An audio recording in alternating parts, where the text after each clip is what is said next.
Hello, my friends from Mundo Enneagrama. I am Uranio Paes, and this is the time for us to talk about Type 7, Enneagram Type 7. Passion, or emotional vice for Type 7, is gluttony, and the fixation is planning. And I believe that both these words are very much misunderstood by many beginner Enneagram students, and sometimes by teachers. So let me share with you my perspective on what's more important to be understood about gluttony and about planning. Gluttony, being the emotional vice or passion of Type 7, has to do with variety, has to do with the willingness to experience a little bit of everything in life, to have all possible experiences, but not much of each of them, just a little bit of each. And gluttony also has to do with not liking limitations much, with willing to satisfy our desires as quick as possible, and an incapacity to postpone pleasure.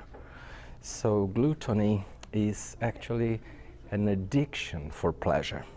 And although pleasure is a normal, natural human thing, an impulse that all of us have as we are alive, it's also something dangerous because we start building up our own agendas around life, and we start to fight against life's agenda for us. And this has a little bit to do with planning. The mental limitation that sevens fall into, which has to do with I don't trust the plan of life for me, because life brings harsh episodes like death and suffering, and also life can limit us. So I will do my own planning, and planning in what way? Planning for positive, pleasurable things, and multiple things. So planning is a way that sevens have to deal with limitations that come from life. I'll make sure that my life will be filled in with positive things only. And I will not leave what life brings for me that might be sad or difficult, obstacles. However, it's sad in many spiritual lineages and groups and traditions that living whatever life brings us is what a wisdom is. So in life we need some limitations sometimes and suffering so that we can grow faster. In practice, suffering sometimes is the shortest way for us to grow.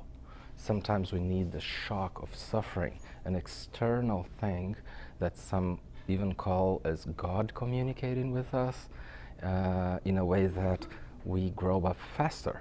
So why avoiding episodes of suffering that come naturally in our life? And if we don't know suffering, we will not know joy. So we work like this. We need those contrasts in life to know both sides. So one who doesn't know suffering doesn't know joy as much as other people. So planning needs to give space to holy plan, which is the plan of life or the plan of God, meaning whatever life brings me is what I need to live, and whatever life brings me is enough. And when we are in touch with planning, we are not allowing life to follow its flow. Now, in contact with gluttony, we are avoiding the virtue of sobriety, of being present and really concentrated in what's happening and wanting to do only that. So what is the path of growth for sevens given all of this? It's staying in the moment, not fighting against whatever life brings, making sure you minimize your individual desires, know that we are never as wise as God in terms of His plan for our life, and follow whatever comes, and also be able to stay in the moment to discover that perhaps it's more important to enjoy doing what's happening now than doing what we supposedly enjoy. We sometimes say, let me do what I enjoy doing. But actually, maybe it's wiser that I enjoy doing whatever is coming to me to be done. I hope you enjoyed this video on sevens, and see you soon in other videos.